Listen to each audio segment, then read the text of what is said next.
আমাদের হুজুররা তো এখন মসজিদে পোলাপান পাইলে পিটাইতে পিটাইতে নিজের লুঙ্গি খুলে যায়, মনে হয় রিলিফের মাল পেয়েছেন। পিটা,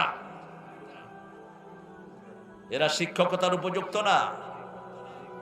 যে সমস্ত মাদ্রাসা স্কুলে সারলা পিটা, এদেরকে গর্দানা ধরে স্কুল থেকে বের করে দেন।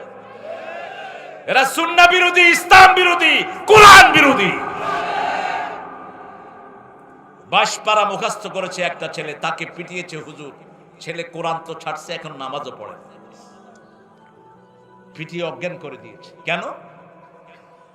ছেলে আরেক ছেলের সাথে দুষ্টুমি করছে। দুষ্টুমি তো পোলাপানি করবে, বুড়া মানুষের দুষ্টামি করবে?